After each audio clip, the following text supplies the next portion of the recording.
And then special elections, like the one that was just held on Tuesday night that featured I don't know what he is, rhino, moderate, squish, mushy, I don't know what he was, Republican by the name of David Sibley, a former senator who had been a Republican senator, who then went and became a lobbyist using your own tax dollars to beat you up in the legislative process.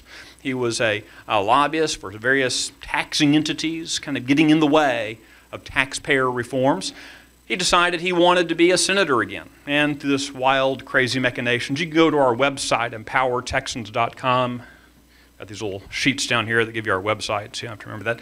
You can read all about how this crazy election cycle went in this particular senatorial district. But at the end of it, it featured an open seat that had a vacant term to be filled. And the first round had 3 Republicans and 1 Democrat. 2 Republicans came out of it, this David Sibley character, and a fellow named Brian Birdwell, a solid conservative, a war hero, a man who survived the 9/11 attack on the Pentagon with burns over most of his body, amazing, godly man who is correct on all of the issues facing the great state of Texas.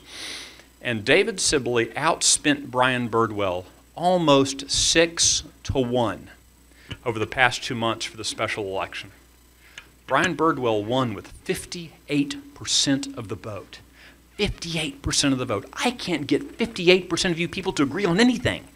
But yet 50% of the people in Senatorial District 22 recognized they wanted a real conservative serving them in the Texas Senate. That's exciting because this is a senatorial district that has had a history of very moderate, mushy kind of Republicans serving them.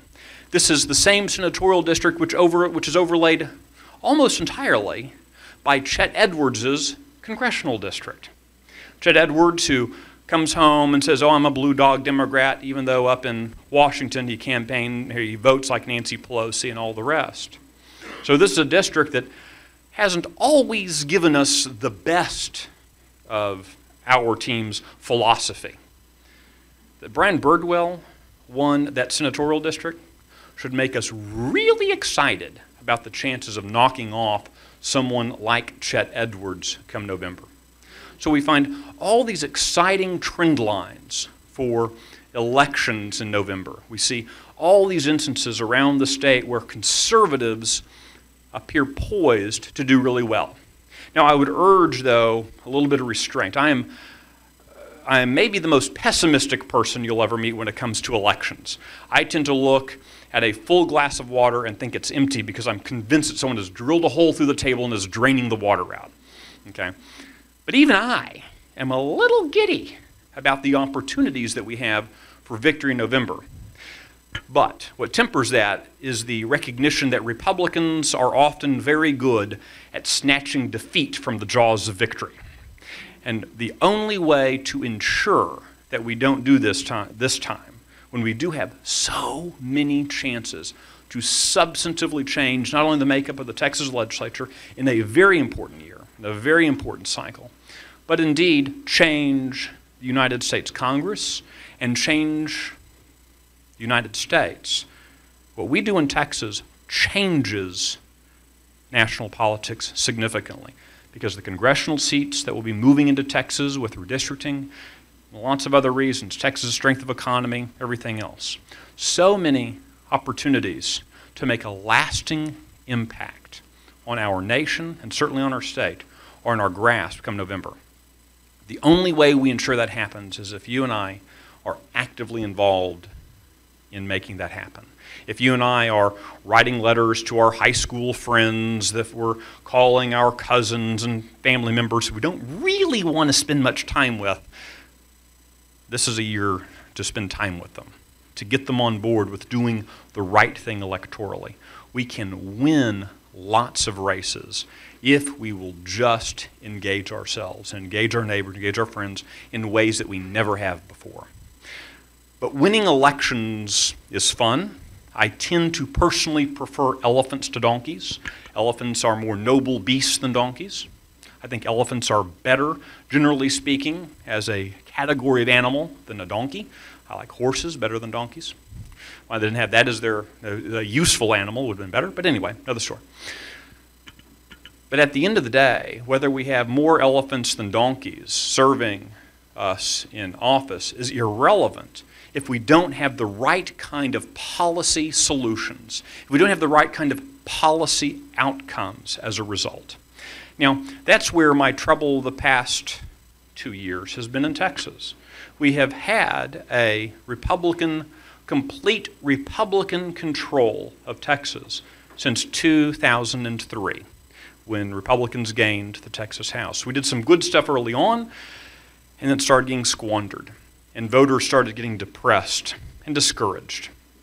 Stopped turning out, Democrats picked up seats. So in this last legislative session, we had 76 Republicans and 74 Democrats in the Texas House. Now, I will tell you that the 76 Republicans as a body were demonstrably more conservative as a group than the 88 Republicans at the high mark in 2003.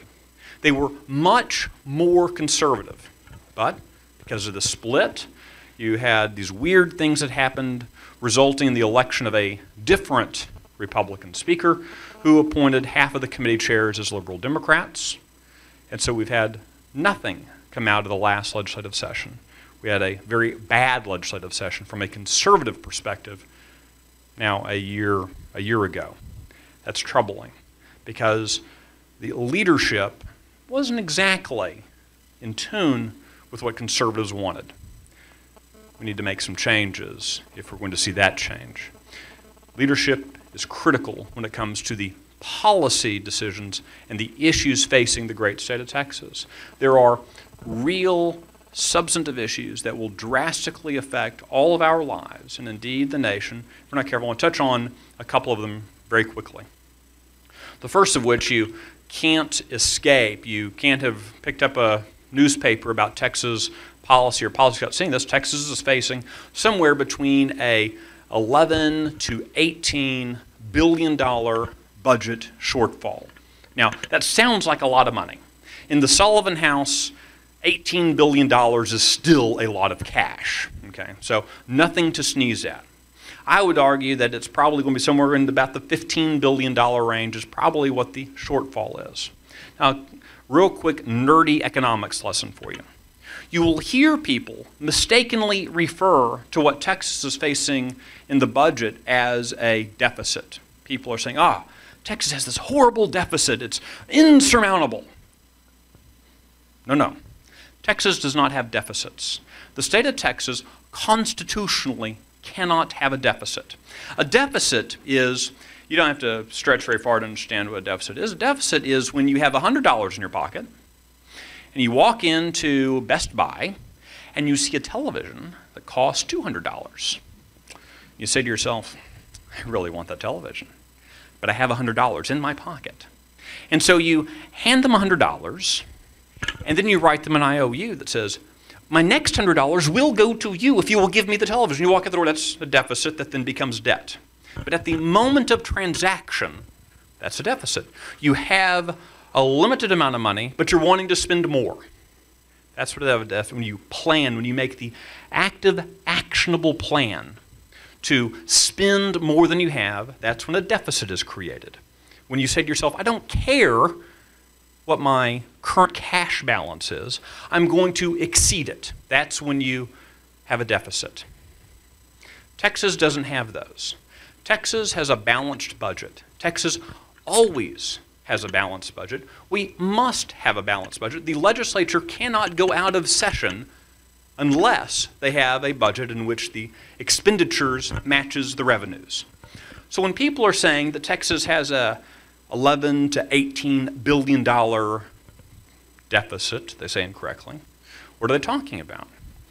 What they're talking about is not looking at today, not looking at tomorrow, not even looking at the end of the current budget, which expires the last day of August in 2011. That's when the current budget ends.